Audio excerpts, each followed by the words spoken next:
BookTok thinks Heathcliff is a romantic hero. After all, he opens up Catherine's grave to look at her face. Still think this is a love story? I'm debunking 3 major Wuthering Heights misconceptions that BookTok gets completely wrong. So is this book a tragic romance or a Gothic horror novel? By the end, you'll know exactly where you stand, and you'll never see Wuthering Heights the same way again. So BookTok says Wuthering Heights is the ultimate enemies to lovers story, and that Heathcliff is just a misunderstood, brooding love interest. Okay, maybe he's brooding. But what the text actually shows is that Emily Brontë wrote a Gothic horror novel about obsession and revenge. And Heathcliff isn't a romantic hero, he's the villain. He abuses his wife Isabella, manipulates his sickly son, and orchestrates a multi-generational revenge plot. This isn't love, it's pathology. But as always, I have evidence from the text and I brought notes. So, 1. Heathcliff hangs Isabella's dog as part of his courtship. He also locks Cathy Jr. inside and forces her to marry his dying son. He also admits he wants to destroy everyone connected to both families. So Brontë doesn't want you swooning, she wants you unsettled. Now, the second misconception is that BookTok says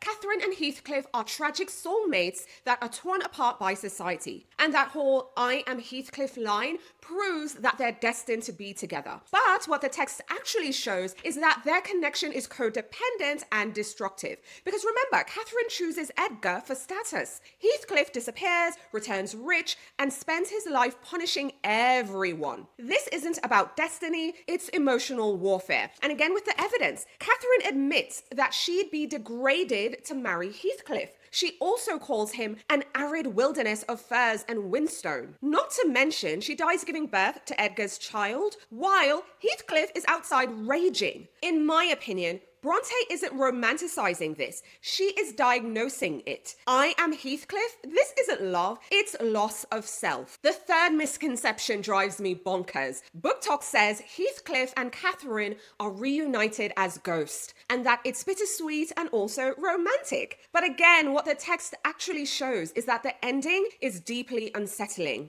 Heathcliff starves himself to death, consumed by obsession. The real hope isn't their haunting reunion, it's actually that Cathy Jr. and Hareton are breaking the cycle of abuse. And again, I have evidence, okay? Because Heathcliff dies with a frightful gaze, which in my opinion is pure horror imagery. He is also buried beside Catherine with the coffin sides removed so they can mingle in dust. And the only light here, again, is that the younger generation can escape, and they are escaping. So Brontë gives us Gothic horror, not romantic reunion. And the ghosts represent unresolved trauma, not eternal love. Oh, and here's the scene BookTok conveniently ignores. So when Isabella finally escapes Wuthering Heights, she throws her wedding ring at Heathcliff and tells Nellie she'd rather die than stay another night with this man. And she literally calls her marriage hell and says she'd rather die than return. And this is your romantic hero?